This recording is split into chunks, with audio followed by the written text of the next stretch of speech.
வணக்கம், welcome. Rain lily பூத்துருக்கு. அங்கே கொடுங்க செடி இன்னும் வேறு இடத்துலையும் பூத்துருக்கு. இது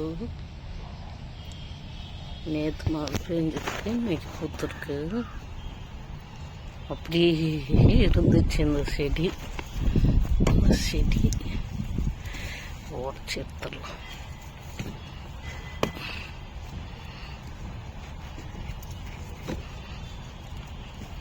கட் பண்ணுறோம். அப்புறமா சிசர் எடுத்துகிட்டு வந்து இதுலேயே எல்லோ இருக்குது, பிங்க்கும் இருக்குது. அதெல்லாம் இன்னும் வரல. ஒயிட் மட்டும் வந்துருக்கு. ஒயிட்டு அச்சோ, இன்னைக்கு பாருங்க ஏக்கப்பட்ட பூ. நேற்று மழை பெஞ்சதுக்கு இன்னைக்கு நிறைய பூக்கள் வந்திருக்கு. நேற்று மழைக்கு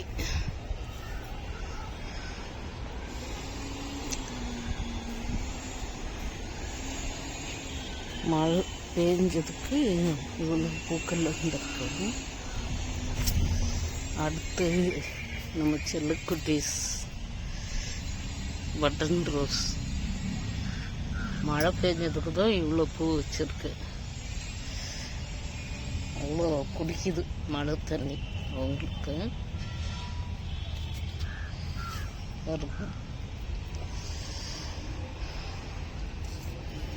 எல்லா செடிங்களுமே ஃப்ரெஷ்ஷாகிட்டாங்க. அடுத்து இன்னொரு பூச்செடி காட்டு அடனியன். அதுலேயே சீட்ஸுக்கு ஆனால் நிறைய காய் வைக்கிது. இந்த செடி மட்டும் விதைக்கு நிறைய காய் வைக்கிது. இந்த பேர் இதுவும் ஒத்த எடுக்கு லைட் பிங்க்கு தான். இதுவும் காய் வச்சிருக்கு. ஏற்கனவே ஒரு காய் வெடித்து விதைங்க எடுத்து போட்டிருக்கேன் வேறு இடத்துல. என்னைக்கு தான் இது காய் வைக்க போதுன்னு தெரியல. கொத்து அந்த செடி இப்படி இருக்குது. அடுத்து எப்படியோ வேறு இடத்துல மாற்றி நட்டு மறுபடியும் வந்துடுச்சு.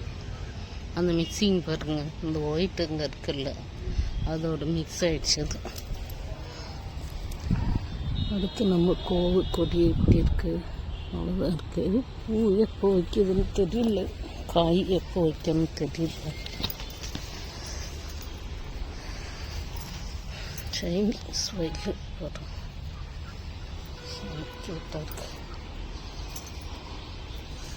வேர்த்து டொப்புன்னு ஒழுகிட்டு இருக்கு. இப்போ எனக்கு தண்ணி ஒழுகிட்டு இருக்கு.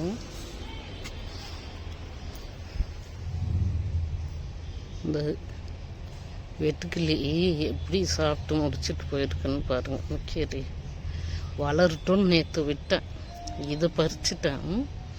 இது விட்டுட்டு போனால் ஃபுல்லாக சாப்பிட்ருக்கு.